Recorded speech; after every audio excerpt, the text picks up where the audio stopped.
Hello everyone, welcome back to my channel, and today we're going to be taking a look at the Nerf Elite Junior Voyage Target Set. This blaster came out in 2023 and is part of the Nerf Elite Junior line, which appears to be a new blaster line for a younger audience. So with that out of the way, let's get started by talking about the box. Starting off at the front of the box, as you can see, we have this very open packaging where we can see the blaster, which, by the way, the blaster is known as the Voyager. But the target set is called the Voyage target set.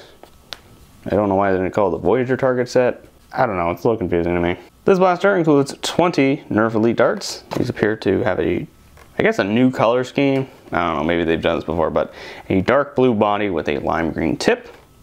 Appears to match the blaster's color scheme. On the top here, we have Nerf's, I guess, registered trademark, if it will focus, right there. Easy play, I guess is what they're calling it. Tells you to hold, load, and blast. I don't get it. And this blaster is ages 6+, which is different than what we normally see with blasters being ages 8+. But I guess this is the whole point of the Nerf Elite Junior line, is to basically get a younger audience in on the Nerf blasting fun, maybe as a starter blaster. I think it's kind of cool. Also, it has plastic-free packaging. Flipping it to the other side of the box, we have a little bit more information about the blaster. Starting off with the grip. The grip is designed for small hands. It has that little shield there, which I guess means that it's one of the easy play features of the blaster, because the shield's here as well. Next we have the easy pullback. I guess it's a priming handle. This is a pump action blaster. Also has that little shield there. Easy front load. I think this blaster is a 2-shot smart AR blaster and an aimer, also known as a scope. Moving on, we have what is included in this box. We have 2 targets, a 10-point target and a 5-point target. Though I don't see any difference between the 2 targets. The 10-point target isn't smaller than the 5-point target. I really don't understand why. Maybe they gave it a universal size where you could put this in a more difficult spot than this. I don't know. And also, once again, we have our 20 Nerf Elite darts. And now we move on to the bottom of the box where we have our instructions. Once again, Nerf Easy Play makes an appearance, and it tells us how to use the blaster. Step 1, load the darts into the blaster. Step 2, prime the blaster. Step 3, pull the trigger.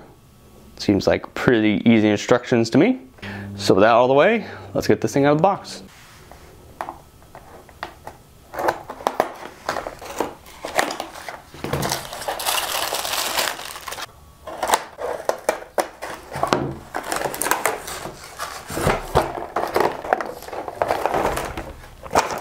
So here we have the Voyager out of the box, and we already talked about the instructions, so let's go talk about the darts. So these are our darts.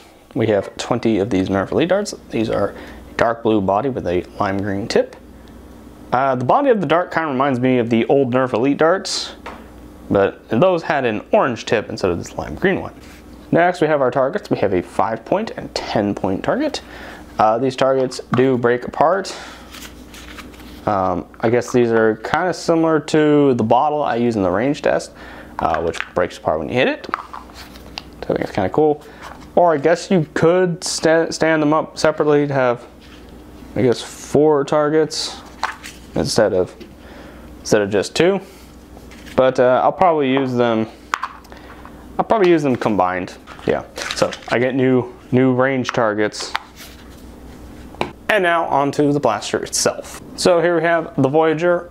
Very simple design, not a lot going on here, except it has a very, very large trigger, which is kind of interesting. Also, no trigger guard, so this trigger is completely exposed. So that could be a problem for some people. Not a lot of features on this blaster, no dart storage, no sling attachment points, nothing, no rails, barrel attachment, stock attachment, nothing like that. But we do have this aimer, it's a scope, very simple scope, just a hole, not even a crosshair, just a hole. Very small stock, but like I always say, can't really complain about stocks or like the size of things on blasters because they're for children.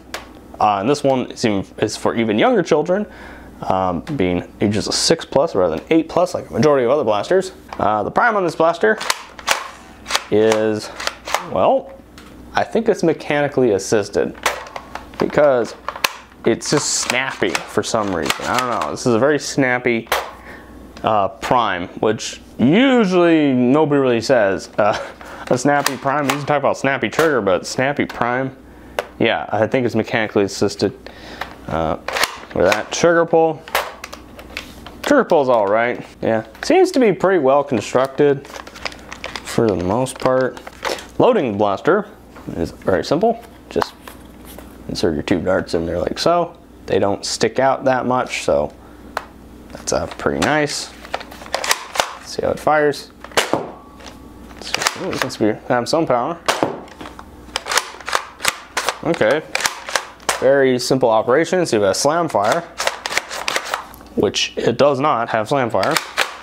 Trigger, I kind of want to put 2 fingers on it, like instead of 1. I don't know. I feel like I need 2.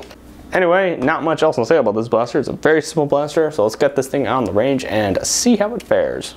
All right, here we are down at the range. As you can see, we have our targets set up over there.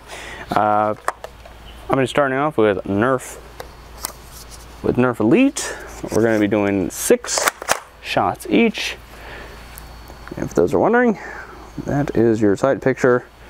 That's what we're going to be using to see if this actually works. All right, let's get started. One down. Actually hit something. Gotta have our new targets down there as well, so we can hit those. To the side. Oh. Well, we hit something. We did hit something. Hit like 1 target. Anyway, let's move on to the next dart. Adventure Force. See if this blaster can use Adventure Force. See? Oh, it's straight. Keeps making this weird popping noise. We did hit it. We did hit something. We did hit something. We hit the target. Yeah, what's that weird popping noise? Scope doesn't really work. Well, we hit more targets. I will say, it hasn't shot both darts out at the same time, which means that this probably is a pretty decent smart AR system. And by the way, it does fire top to bottom. Let's set the targets back up and move on to the next dart. Let's see if Dart Zone will perform any better than Adventure Force. I will say these barrels are quite easy. The barrels are very easy to load. So it does have that going for it. Now they're flying straighter. I did hit the target, it just didn't fall down. I shot above it. Went down and went above and over everything. The scope doesn't really work too well. I mean, it works better than the Rex Rampage I reviewed, where that thing, you don't even see the darts when you look through it, even at an angle. But at an angle, you do see the darts with this. So let's move on to the range test. All right, here we are at the range test. For context, the chicken marks 25 feet, the swan marks 35 feet, and the frog marks 45 feet, and the far back wall marks 50 feet from where I'm standing. We're going to be starting off with Nerf Elite. Just like the accuracy test, we're going to be doing 6 shots each. All straight shots, I was about 25 feet. That was a little over 25, about 27. That was picked up by the wind. It went to the 45 feet. And it went to about the little bit less than the 35 foot mark, so that's like 33. Less than 35, and hit the wall at 25 and almost dropped the blaster. I really don't know what kind of data that is. It's just, they're going all over the place. Let's move on to Adventure Force. See if these fare any better. They are going straighter. A little over 25 as well. 25, and oh, that one 35. You know, something I'm starting to notice is the bottom barrel seems to be a little more powerful than the top barrel. I don't get it. Like, usually the second shot on a Smart AR blaster is weaker than the first. Anyway, onto dart zone. 25. 25. Dart zone is not doing so hot. Yeah, see, the first one lands at the chicken, but the second one landed over there.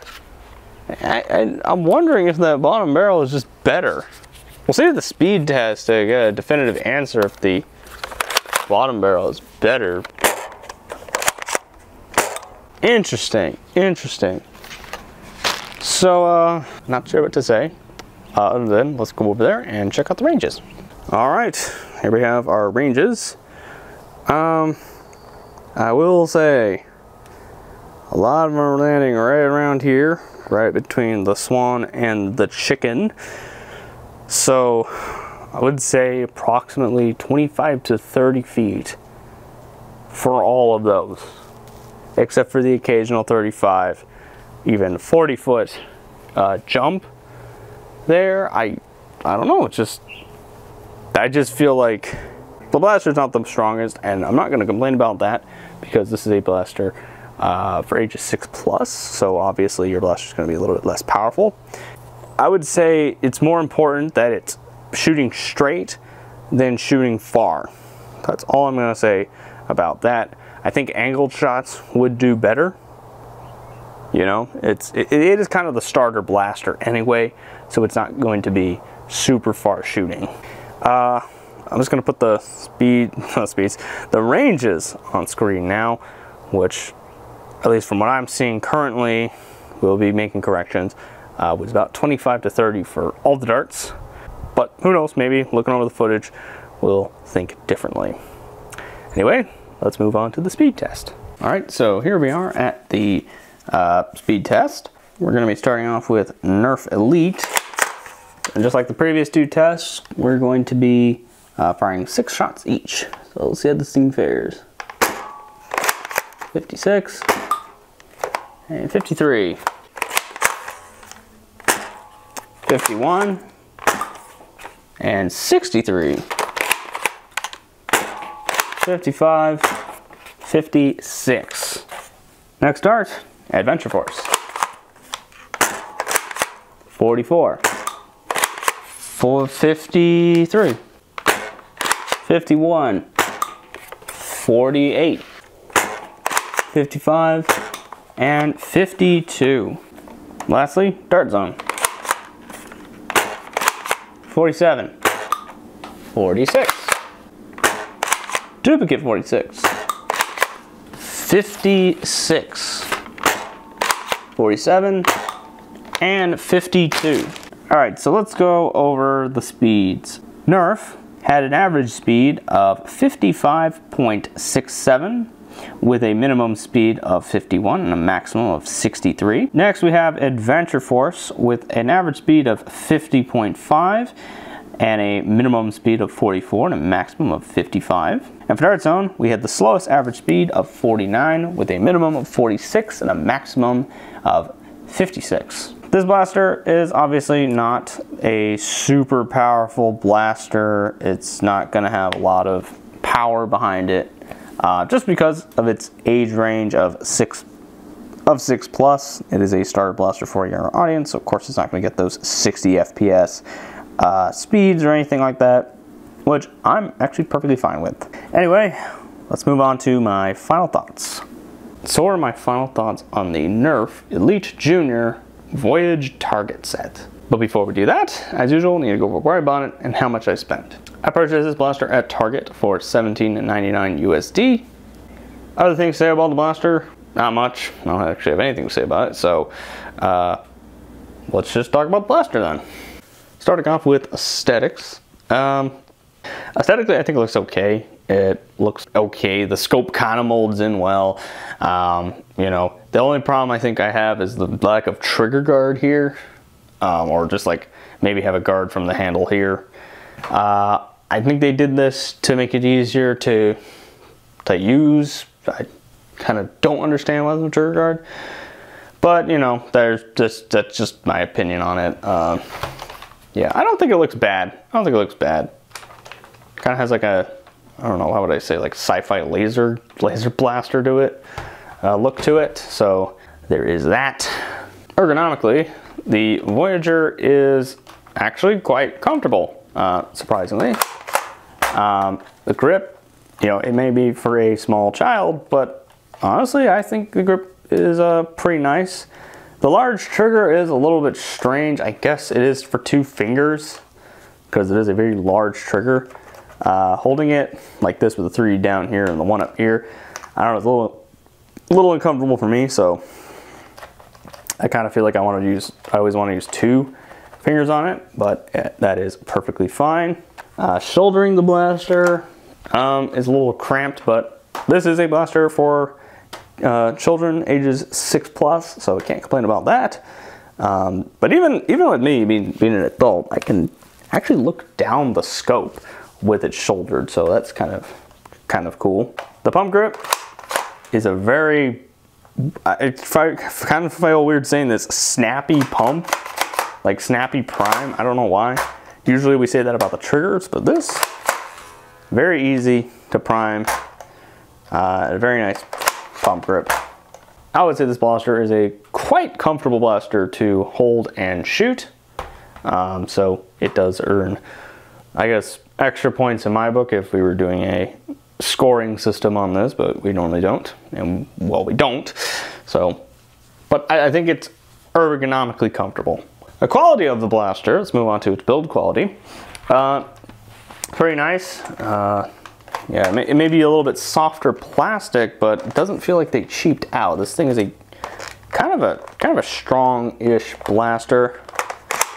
I think you can be kind of pretty rough with this blaster. I don't think it's gonna fail anytime soon. I think its build quality is quite nice. Next we have compatibility and, you know, use for aftermarket stuff. This blaster does lack in the accessory department. There's no rail attachment, no stock attachment point, no barrel attachment point, none of that stuff. There's no magazines to worry about either, so we don't have to talk about those. So while it does lack in the accessorizing department, it actually does pretty well with darts. I would say even kind of consistent, quite consistent with how it uses its darts. And what really surprised me is the fact that this being a smart AR blaster, we didn't have 2 shots out at the same time. Now, of course, this could just be my Voyager might have really nice barrels, and yours may fire 2 at the same time. But at least for mine, it didn't have that problem. Even with Adventure Force, those really old Adventure Force ones, which are usually really loose, fit in the barrels pretty well. It does use the darts. All the 3 major store-bought brands, Nerf, Adventure Force, and Dart Zone, does use them pretty well. So I do give it props for that. So the last point I want to make is value. Is this blaster worth the $17.99 price tag? First of all, this blaster I think is a very nice starter blaster. It seems to have pretty much the pretty much basic features of a lot of other blasters. Being pump action and smart AR. Very easy to use blaster, very well built blaster. So yeah, the blaster is seems to be worth it. But I think the fact that it comes in its like target set, that I feel like makes it even more worth the $17.99 price tag. If it was just this and like 4 darts, I would say probably pass, but the fact that it comes with 20 Nerf Elite darts, and the Nerf Elite darts aren't cheap, so you get 20 of those, which is pretty cool. But you also get targets, 2 targets, 4 if you split them up, which, I mean, I personally think that's worth it. I have more targets for the range. Yeah, most definitely, I think this blaster is worth the $17.99 price tag. But would I overall recommend the Voyager? I guess it all depends on who you're buying it for. If the person you're trying to buy it for is a little older than 6+, I would recommend finding another blaster. There's plenty of nice blasters out there. around the same price point. Those I think is a much better option than this blaster. But if you are looking for a blaster for someone who is, you know, right around the age recommendation on the box, you know, someone who's 6+, I would say this is a pretty good choice for a blaster. In my opinion, $17.99 isn't bad. As I stated in the value section, you have a whole bunch of things, and it is a pretty nice blaster. So I definitely would recommend it if you're going to buy it for someone who's younger, a younger kid, someone who is 6+. Anyway, that's all my thoughts on this blaster, and this will be the end of the review. Comment your thoughts about this blaster down below. Comment what else you want to see on the channel. Be sure to check out my review on the Nerf Elite Ranger blaster, quite similar to this pump action smart AR blaster. Be sure to check out my other reviews on the channel, both those linked at the end of the video. Thank you all for watching, and we'll see you next time.